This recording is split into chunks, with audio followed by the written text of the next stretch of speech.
Ce magazine vous est offert par Aéroport Bar. Kinshasa Mbote boza tellement belé à kolanda magazine d'actualité au Lingala facile plus 243 Mbote na bino.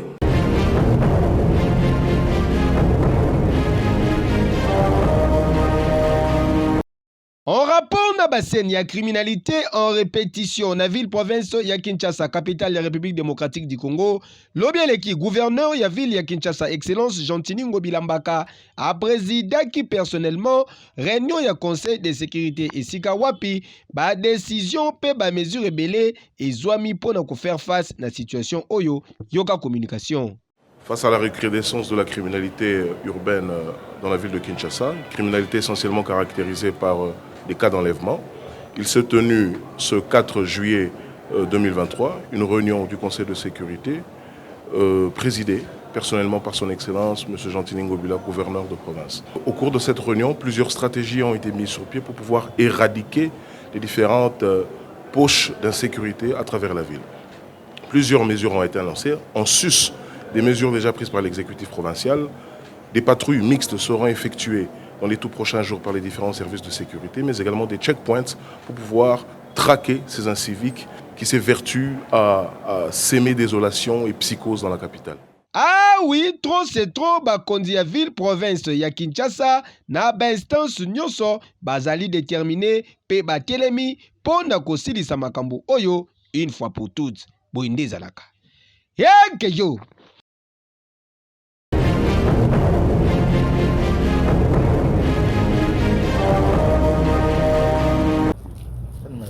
Ezalaki joli coup de filet ya belément ya la police nationale congolaise oyo bakangaki au total 27 bandits dont 6 filles et 4 policiers. Présentation na bango salamaki lobi eleki soit mokolo ya lundi 3 juillet 2023 na Kinshasa liboso ya vice-premier ministre ministre de l'intérieur sécurité et affaires coutumières ba criminel oyo bakangamaki na commissariat provincial ya la police ya ville ya Kinshasa à travers groupe na bango ya lutte contre la criminalité et spécifiant Tangu Azwaki Maloba patron ya territorial atalisaki boye.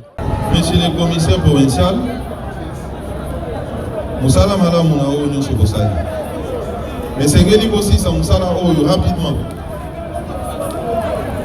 Ba OPJ na yo babongisa ba procès verbaux ya bato oyo.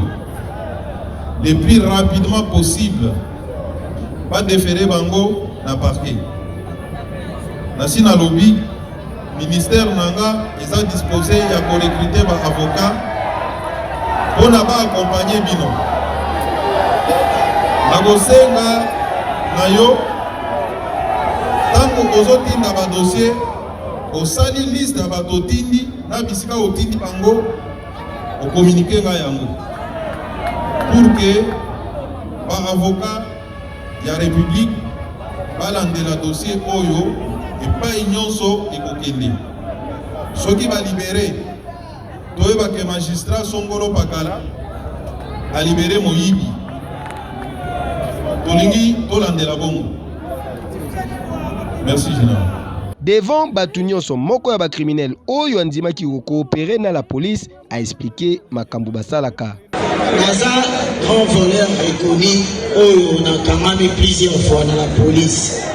Na otaki kozala na prison et na bimaki nazalaki na grâce présidentielle nazalaki na idée ya kosala suma forfait ntina ye kokutana na fashion oyo avandi wana aye korekrute ngai ayebisi ngai que il faut kokoma kosala ba enlèvement ya bane kosala ngo aza na équipe na ye na équipe ne bakangai bango akie na prison ayebisi ngai nalingi na souleve su ndenge mo major auti oloba mpona makambo ba organe ye ayebisaki ngai ke ba organe baza na motu batekaka ngo mais soki bakati motu ba organe batikaka ye te mpona koefase trace donc soki eza na bafamille oyo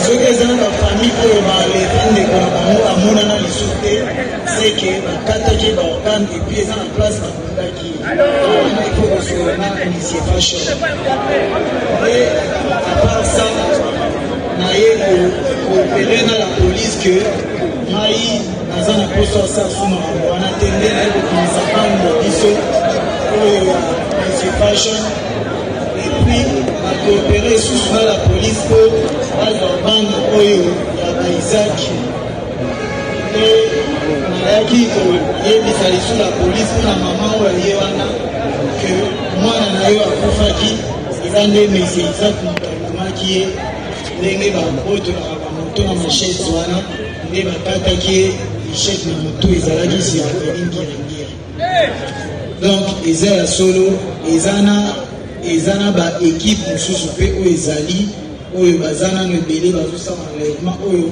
la polise baza pre ya kokopere mpo bazwa bango. Ebongo tangu batiaki mikro pene ya bakriminele mosusu oyo batikalaki bazali kubeta monoko lokola mbo alie pilipili.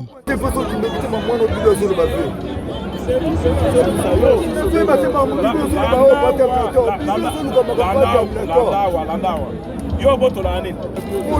Merci beaucoup.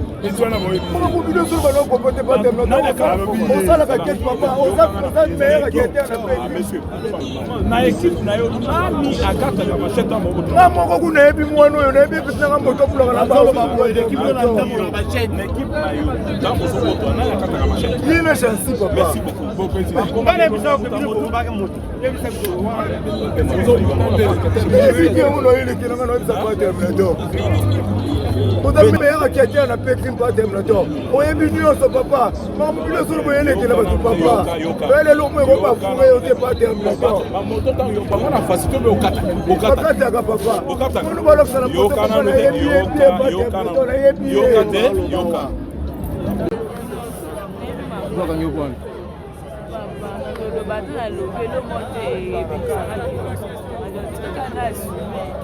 Nazo assumer la personne a sali makambo lui-même, c'est pas moi.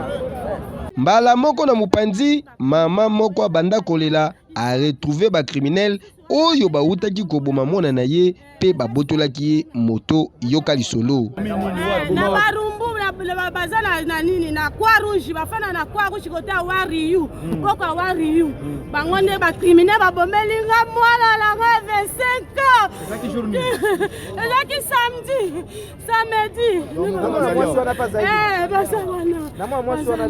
bazana la babina fi moko peza wana la kati mwasi na bapa kuna be mwasi moko peza na prison Gracia aza pe na prison yepe fi wana zana basi na bango babengi balobi foto mwana eza wana babengi yaka aye foto mwana nga ye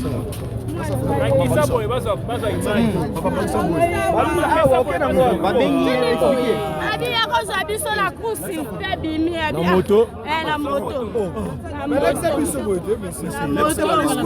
bazwi bango na moto bakende oyaka na victoire na sala accident yakozwa biso akepe koma vio victoire esute toke pe victoire bake pe victoire te babeme tina bumbu kote bakenda kosala bamakambo na bango babomaka bato na bumbu nde bakendaki na ye babomelinga mwana ngai yangonalete eza wapi eza izaki na mani bango nde babomelinga mwana na mwana mwasi na bango na oyo etali bambano na bango. Patron ya territorial azalaki na bamo juste liboso ya procureur ya Kalamu oyo a représentaki procureur général ya Gombe. Bazokanga babandi oyo mbala na mbala soki bakomi na parquet batiki bango.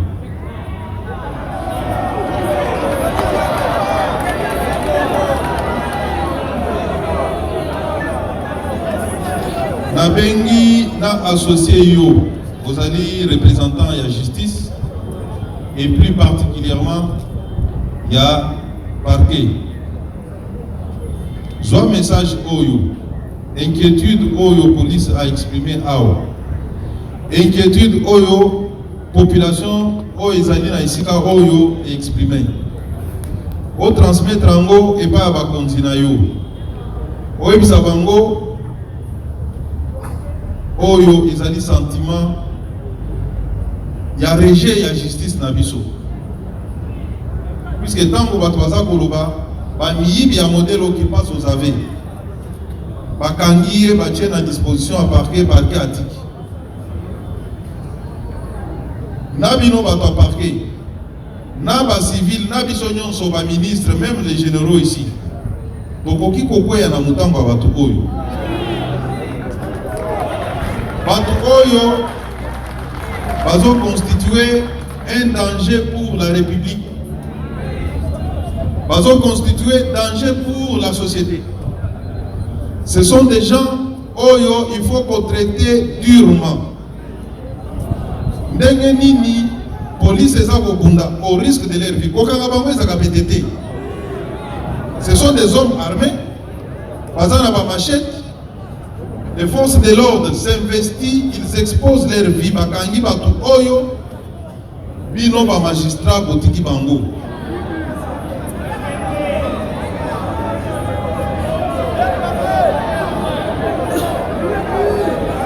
Nasengi, monsieur le procureur,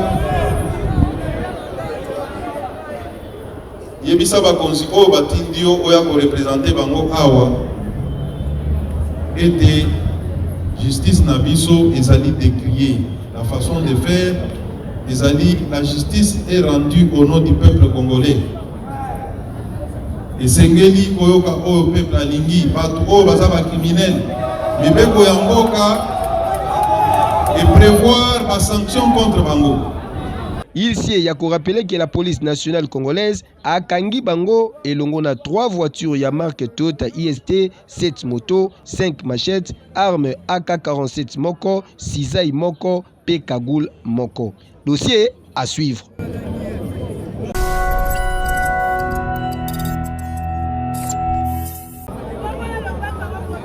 Tangu mususu bomonaki bango na musika juste après présentation ya ba kidnappeur ya Kinshasa liboso ya vice-premier ministre ya intérieur sécurité et affaires coutumières, la police nationale congolaise a publié ki ba photo portrait ya moko na moko ya ba criminel oyo de façon que mutu na mutu a reconnaître bango malamu.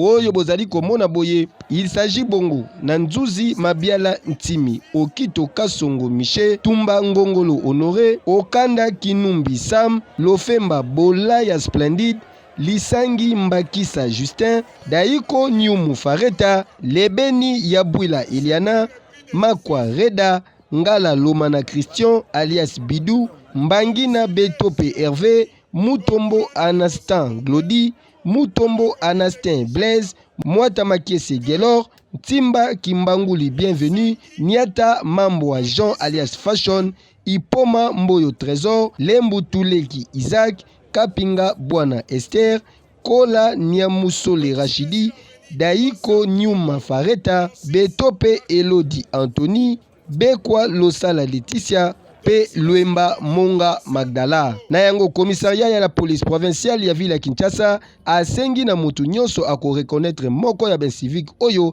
aleka na ba bureau na bango oyo ezwami na commune ya Gombe na avenue Dracena pene ya IEC Gombe pona ko charger bango. Yeke yo. Souvent arrêté mais relâché.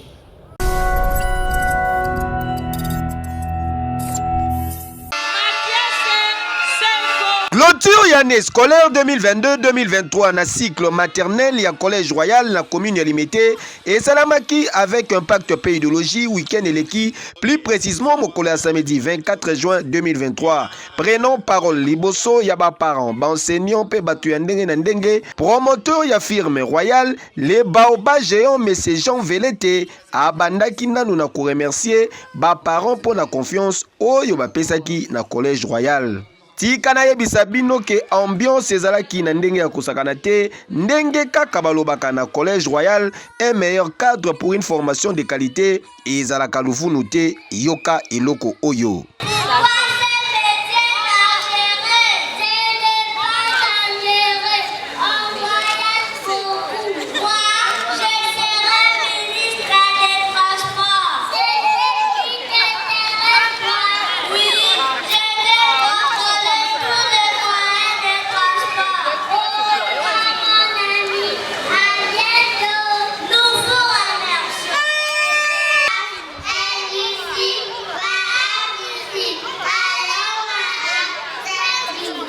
Na kotala oyo nyonso bana ba démontraki etikaki quelques parents indifférents te. Je demande comme cela à vous parents de venir.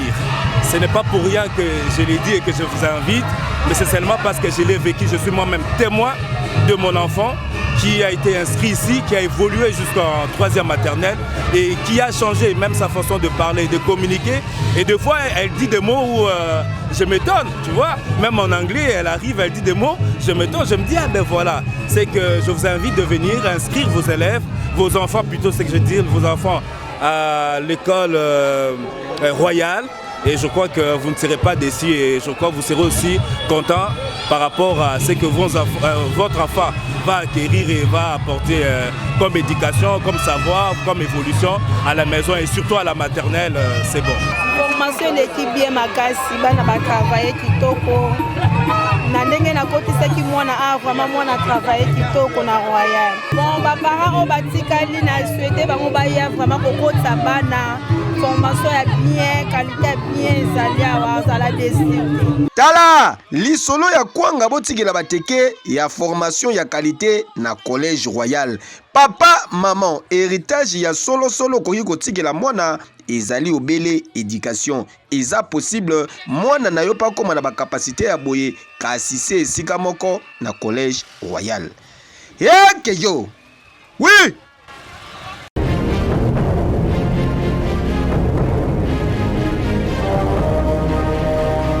Nous avons été invités par le président de la CENI pour un échange. Après tête-à-tête entre leader ya parti politique Nouvel Élan, Adolphe Muzitu Fumumpa, pe président de la commission électorale nationale indépendante Denis Kadima, na cadre ya ba rencontre na classe politique pour na koluka ko trouver ba solution na ba différents controverses autour du processus électoral. Liboso ya ba pandi sango numéro 1 ya Nouvel Élan, Adolphe Muzitu Fumumpa atalisaki boye. Alors nous avons abordé 3 ou 4 points, essentiellement 4. Les premiers points a concerné l'actuel CENI. Le deuxième point, c'était les fichiers. Nous avons discuté du fichier électoral. Troisième point, du financement des élections proprement dites. Nous lui avons demandé si d'ici la fin du processus, il pourra mobiliser les 500 millions de dollars dont il a besoin pour parachever son processus. Il a dit qu'il est en connexion avec le gouvernement et que dans les jours qui viennent, ils pourront obtenir un décaissement de 100 millions de dollars et que par conséquent, ils peuvent avancer avec les processus, quitte à ce que le reste du montant soit complété. Nous pensons que cette façon de faire n'est pas crédible et nous pensons qu'il faut faire pression, nous les avons dit. Voilà l'essentiel de ce que nous avons discuté. Nous avons dit que les processus tels qu'ils ont commencé, si nous pouvons avancer dans les contacts, dans les discussions pour que l'opinion de l'opposition, et je pense que c'est en train d'être le cas, soit prise en compte pour l'amélioration du processus. Ce serait une bonne chose. Et il nous a dit que le processus des contacts entre la CENI et les différentes parties prenantes vient de commencer et que ça allait continuer. Personnellement, je ne crois pas au respect du délai constitutionnel à cause des problèmes de financement. J'ai l'impression que le gouvernement, face aux 500 millions de dollars dont il vient de bénéficier, de la part des institutions de Bretton Woods, probablement la moitié sera consacrée aux questions sécuritaires. Ce n'est que l'autre moitié qui pourra être mise à la disposition de la CENI, auquel cas, puisque la CENI a besoin de 500 millions, la différence ne sera pas disponible dans les délais constitutionnels et que probablement nous serons devant une hypothèse de glissement. Et Sengeli Moyebake, ancien premier ministre, azali ko craindre glissement face à impossibilité, selon ye ya komona gouvernement ko décaisser na meilleur délai montant y environ 500 millions de dollars américains oyo CENI azali ko solliciter pour na ko parachever ba étape nyonso ya processus électoral. Nous ne sommes pas, mon parti et moi, nous ne sommes pas disposés à aller aux élections avec l'option de la balkanisation du pays, dont nous pensons et nous espérons que la CENI va le faire. Nous voulons que l'enrôlement se fasse dans les 3 territoires.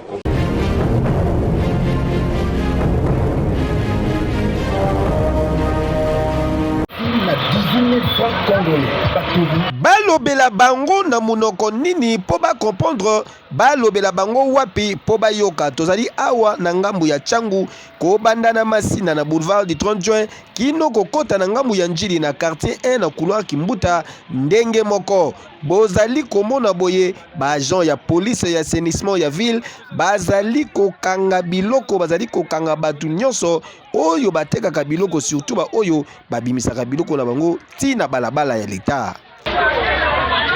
Babi Njele tika la polele Jean la Pascal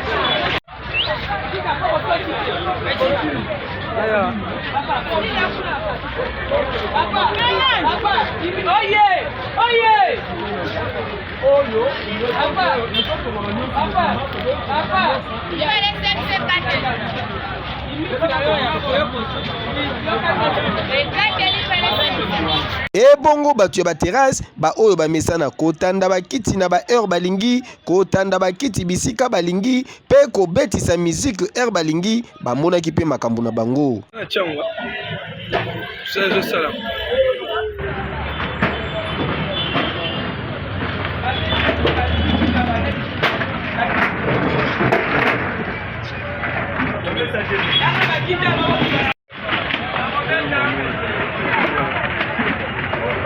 Antoine Kingasani, à quartier 3.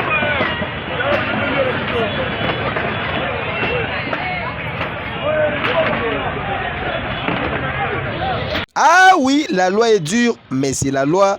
Tosa Obika et Loba, les fils de l'Alliance, les majors Rémi Kanza, dit mal à l'aise. Boinde Zalaka. Eh, que yo!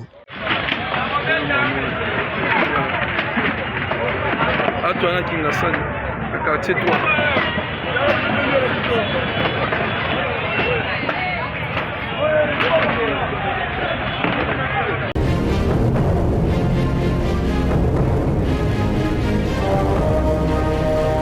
Préenregistrement Zali Kosalama avec un pacte en paix idéologie na ba cyber Atlantis Nyonso.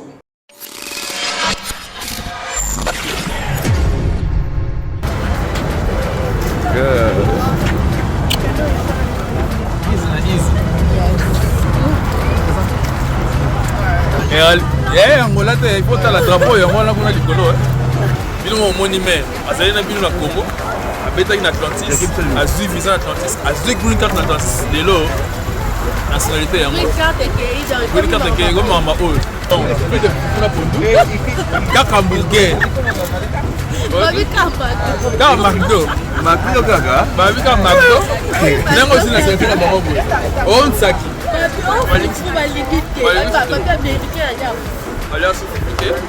désolé. Oh, possé. C'est fini. Oh, qui colle était. Les arabes à plage na bon sinon tu vas y avoir du canal bon. Tu vas le beaucoup. C'est pas ma casse. C'est pas ma casse donc. Bino ba botia te mena Atlantis. Voilà, yango. Toujours.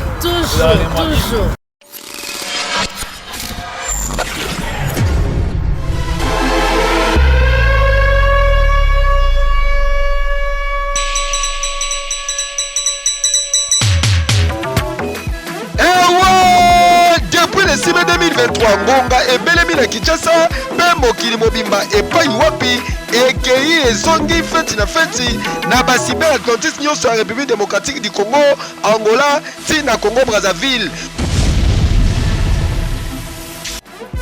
obetaki deve loterie na yo ozwi mpe baresultat positif kima na lombangu nyonso mpono bénéficier na 100% ya prise en charge na basociété Atlantis SRL mpo na badémarche billet d'avion. Imagine ntina esika ya kovanda na États-Unis d'Amérique sans makelele sans malanda mpo na Atlantis eza likambo ya easy na easy. Cyber Atlantis toujours en mode avion, jouer, gagner, peut voyager. Mokonzi ekodi ya déverrouillage masolo ya deve loterie ayebisi bino boye kobanda le 20 mai kino le 30 septembre 2023 toza déjà na système ya préenregistrement afin ya koélaborer super qualité ya photo 50/50 format américain, super identification pour na bandeko bazalaka na occupation ebele na période ya deve loterie. Atlantis en mode avion, c'est-à-dire jouer, gagner et voyager. Ce sera les trois types de masolo pour les Atlantis en mode avion.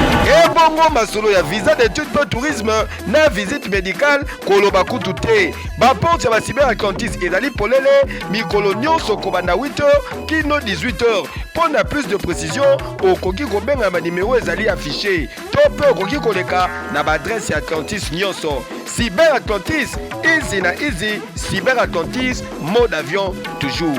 Ekeyo! Oui! Moi États-Unis, pardon. Aigle! Aigle! Aigle! Aigle!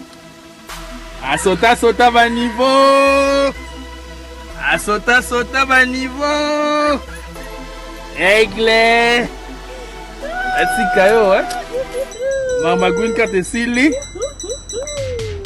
Gwyn Katesili?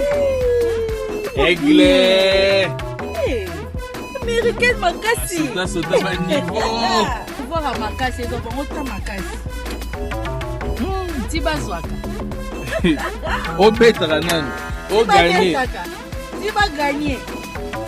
Tiba sala rappel d'interview. Tiba yeko la rappel banglango fana. Oh, ta ya. Ta. Aigle, passeport qui est zongi. Eh, le dieu de ma vie. Passeport qui est zongi. Passeport qui est zongi. Et qui est zongi. Et qui est zongi, ya. Passeport qui est zongi.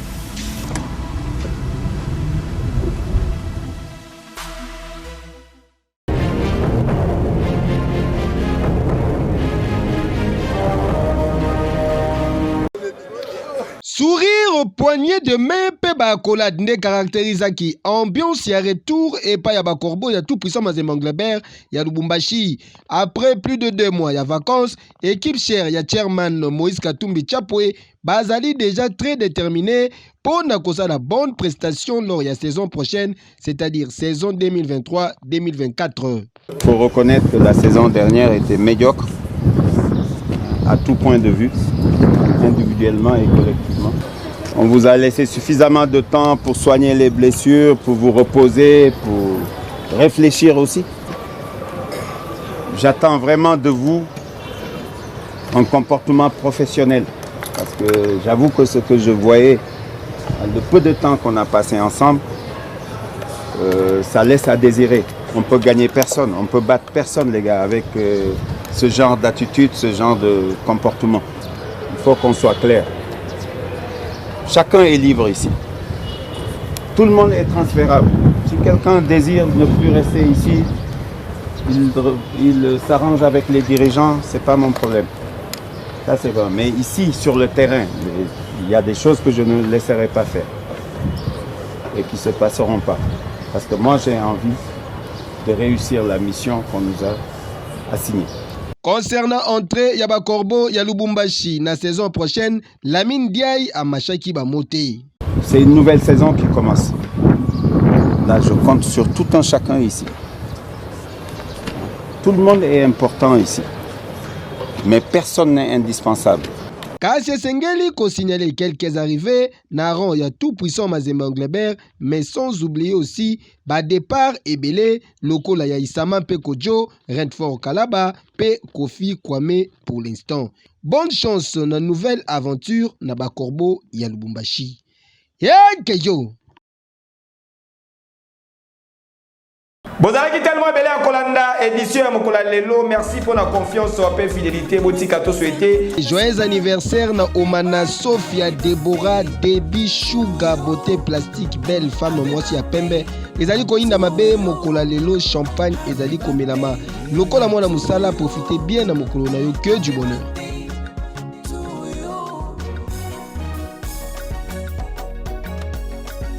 Ba bébé, ba mataba qui trouble comme belé n'a préférable Ekeyo. Ce magazine vous a été offert par Aéroport Bar.